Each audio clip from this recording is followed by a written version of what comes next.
Dis-moi un truc, t'as jamais eu l'impression que ton gameplay est moins fluide, moins rapide que celui des joueurs que tu regardes? Genre, eux, ils jouent comme si tout était parfait, et toi, t'as l'impression que ton jeu répond en retard. Eh bien, écoute bien, le problème, ce n'est pas forcément ton niveau, c'est tes réglages. Oui, les réglages cachés sur eFootball 2026 Mobile que presque personne ne touche. Aujourd'hui, je vais te montrer les meilleurs réglages qui vont rendre ton jeu plus fluide, plus rapide, et surtout beaucoup plus propre.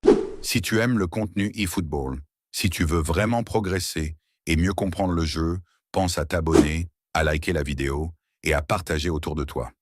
Ça aide énormément la chaîne et ça me permet de continuer à vous proposer ce genre de contenu.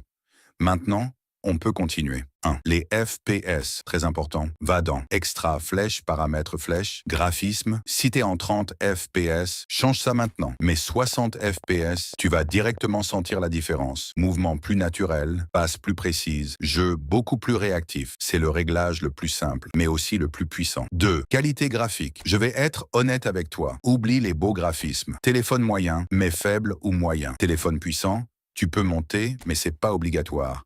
Parce que ce qui fait gagner, c'est pas la beauté du terrain 3. Graphisme du stade, mets ça sur faible, sans réfléchir. Ça consomme trop pour rien.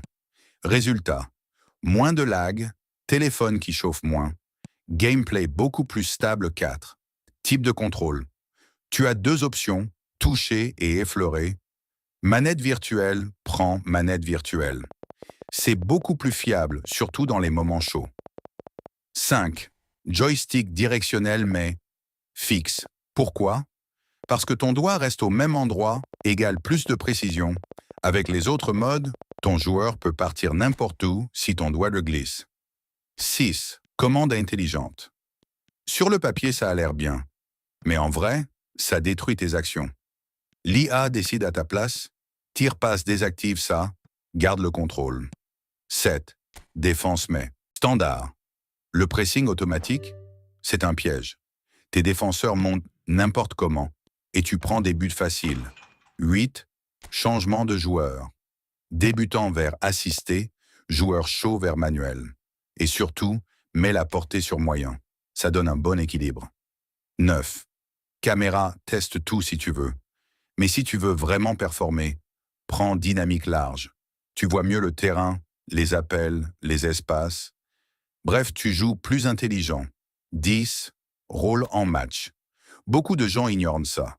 Choisis bien tes tireurs, tes pénaltys, tes corners et surtout, mets tes meilleurs joueurs de tête sur les corners. Tu vas marquer beaucoup plus. 11. Support automatique. Honnêtement, désactive tout, hors-jeu auto, attaque/défense auto, remplacement auto. Pourquoi? Parce que l'IA fait souvent n'importe quoi au pire moment. Bonus, badge. C'est pas obligatoire. Mais ça fait propre tes meilleurs badges pour montrer ton niveau. Conclusion. Si tu appliques tout ça, ton jeu va devenir plus fluide, plus rapide, plus précis. Et là, tu vas commencer à dominer vraiment. Parce que parfois, la différence entre perdre et gagner, c'est juste un réglage que tu n'as jamais touché.